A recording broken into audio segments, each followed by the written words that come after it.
Buenos días, alumnos. Vamos a dar inicio a un nuevo tema. Les sugiero a ustedes puntualidad y responsabilidad con las actividades que tienen a su cargo para poder enviar o poder revisarles y colocar sus respectivas notas. Muy bien. Aquí vemos dos dibujos, ¿no es cierto? Aquí que vemos la Constitución Política del Perú. Aquí vamos a ver las normas y leyes que están escritas en este documento para poder regir nuestra nación. Y aquí vemos a un señor, ¿no?, de las Fuerzas Armadas, y un niño, vamos a decir, que está de hambre y este señor le está brindando, ¿no es cierto? Entonces él quiere ver una niñez pues saludable, ¿no? Que esté contento, ¿no es cierto? O sea, mejor dicho, que este niño pues se alimente y sea fuerte, ¿no? Entonces para eso sí, hay instituciones que van a proteger a esta niñez, ¿no? Muy bien, entonces vamos a hablar hoy día sobre la Constitución Política del Perú, ¿ya? Muy bien, también conocido como la Carta Magna. ¿Ok? Vamos a ir desarrollando y vamos explicando. ¿Qué es la Constitución Política del Perú? Es el conjunto de leyes que rigen y organizan a los países que tienen como sistema de gobierno la democracia. Sus disposiciones son superiores a todas las normas existentes. Además, son de cumplimiento obligatorio y garantizan los derechos y libertades. La Constitución peruana cumple con sistematizar los derechos. Además, organiza y estructura los poderes y organismos del Estado. En el Perú la Constitución está vigente, por lo tanto los ciudadanos viven en un estado de derecho, ¿no es cierto? Muy bien. Les decía, la Constitución Política también es conocida como la Carta Magna. Ahí van a estar las leyes que permiten organizar y respetar los derechos y libertades de un país, ¿ya? ¿Por qué? Porque si nosotros no respetamos estos derechos, entonces el Estado no va a hacer nada por nosotros. Nosotros debemos de ser respetuosos como ciudadanos que somos por nuestra nación, ¿ya? Estas son importantes para la convivencia en armonía y para el desarrollo integral de todas las personas, ¿sí? Estas leyes, ¿ya?, que rigen en la Constitución, es importante, le dice, para la convivencia en armonía. Porque sin estas leyes todos van a hacer lo que mejor le parezca, a su conveniencia, ¿sí? Entonces, existir estas leyes, pues bueno, van a estar como un poco... primero van a pensar, luego de hacer las cosas, ¿ya? Muy bien. Cronología de la Constitución Política del Perú, ¿ya? ¿Por qué? ¿Cómo se da el inicio de la política del Perú? También me olvidaba. ¿Nuestro Perú es democrático en la actualidad? Por supuesto que sí, ¿no es cierto? Desde el 28 de julio de 1821, el Perú es libre e independiente, ¿ya? Desde ahí empezó a ser democrático. Antes no. ¿Por qué? Porque estaba regido por un virrey, ¿sí? Este virrey era quien representaba al rey de España, que el rey de España lo elegía y lo enviaba a América para poder hacer la función del virrey, ¿sí? Entonces no era democracia ahí, ¿ya? En cambio ahora sí. ¿Por qué? Porque democracia es la participación de todos, ¿sí?, para poder elegir a una persona, ¿ya? Cronología de la Constitución del Perú. Pues bueno, en el año 1823, ¿ya? Aquí van a promulgar vamos a ver. En el año 1823, la primera constitución lo desarrolló José Bernardo de Torre-Tagle, ¿sí? Aquí vemos la primera constitución. En 1826 lo hizo este señor Andrés de Santa Cruz. En el año 1828, José de la Mar. 1834, Luis José de Orbegoz. 1839, Agustín Gamarra. 1856, Ramón Castilla. 1860, nuevamente Ramón Castilla promulgó la Constitución. En el año 1867 el presidente Mariano Ignacio Prado. 1920 Augusto B. Leguía. 1933 Luis M. Sánchez Cerro. 1979 Fernando Belaúnde Terry. 1993 Alberto Fujimori. Hasta la actualidad está esa constitución política del Perú. ¿Ya? Entonces, cada año cada periodo de años se ha ido transformando la constitución, promulgándose nuevas leyes. ¿Ya? Mira. La Constitución de 1993, que no promulgó Alberto Fujimori. Se promulga durante el gobierno de Alberto Fujimori. Está formado por 206 artículos, 6 títulos de la persona y la sociedad, del Estado y la nación, del régimen económico, de la estructura del Estado, de las garantías constitucionales, de la reforma de la Constitución y disposiciones finales y transitorias.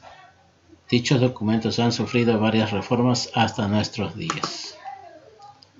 La ciudadanía en el Perú. Es un Estado democrático. La participación ciudadana en las decisiones del país es indispensable y una de las formas de ejercer es a través del voto o sufragio. En el siglo XX solo los hombres que sabían leer y escribir tenían derecho al voto, pero en la mitad de estos siglos el derecho experimentó cambios diversos. En 1995 se otorgó a las mujeres el derecho del voto. En la Constitución de 1979 se eliminó la ciudadanía en el Perú. En un Estado democrático, la participación ciudadana en las decisiones del país es indispensable y una de las formas de ejercer es a través del voto o sufragio. En el siglo XX los hombres que sabían leer y escribir tenían derecho al voto, pero en la mitad de estos siglos el derecho experimentó cambios diversos.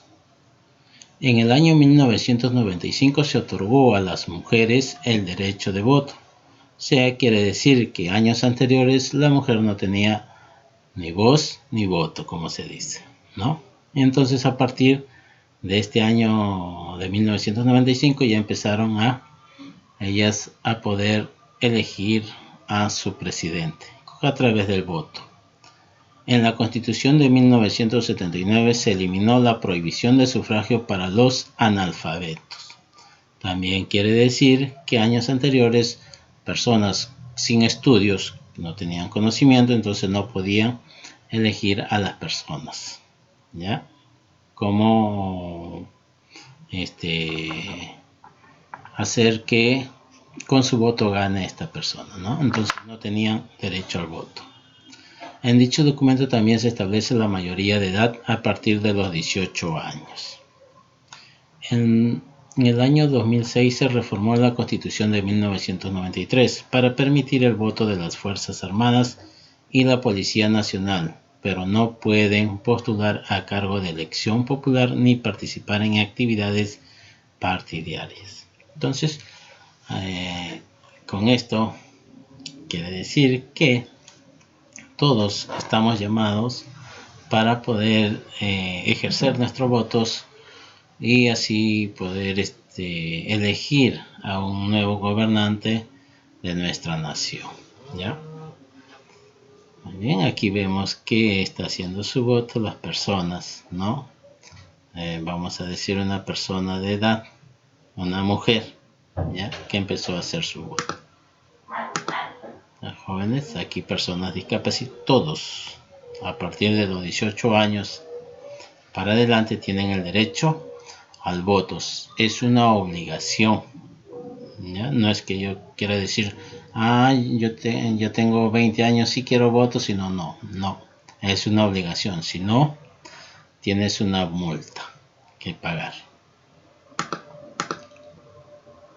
Restricciones en el ejercicio de la ciudadanía.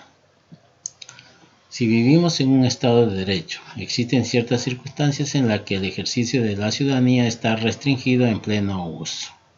Una resolución judicial de interdicción. privación de un derecho, una sentencia con pena privativa de libertad, una sentencia con inhabilitación de los derechos políticos. La pérdida del derecho del voto está relacionada con la responsabilidad de un delito, ¿sí? Aquellas personas pues que están en juicio, ¿no?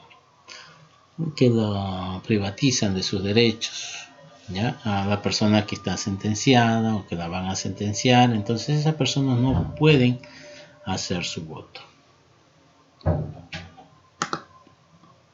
Niños y adolescentes sujetos de derechos.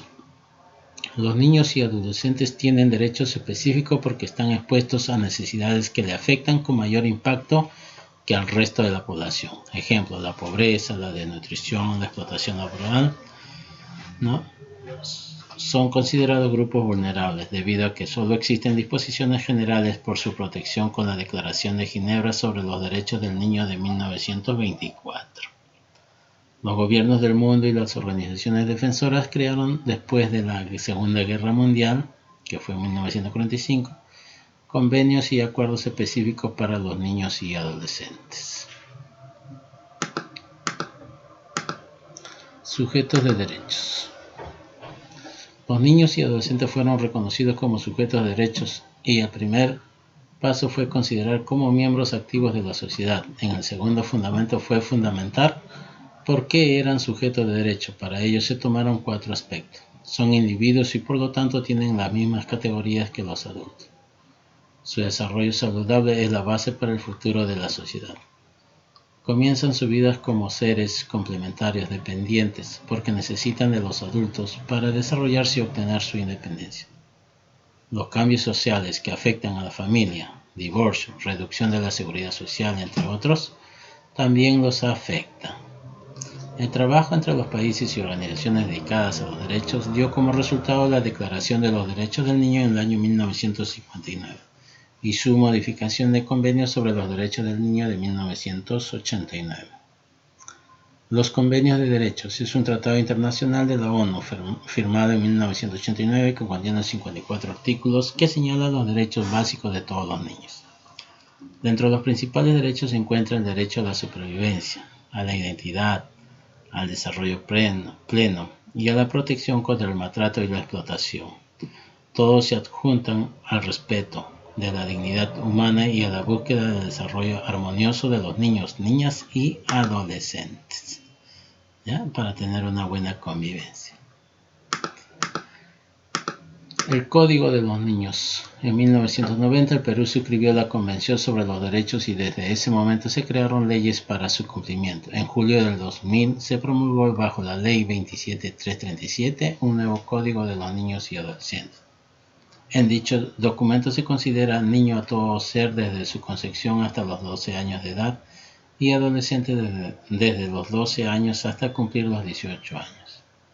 Asimismo, se establece que tiene derecho a la libertad, a un nombre, a una nacionalidad, a la libertad de culto, a las creencias religiosas y a ser respetado por los padres y educadores.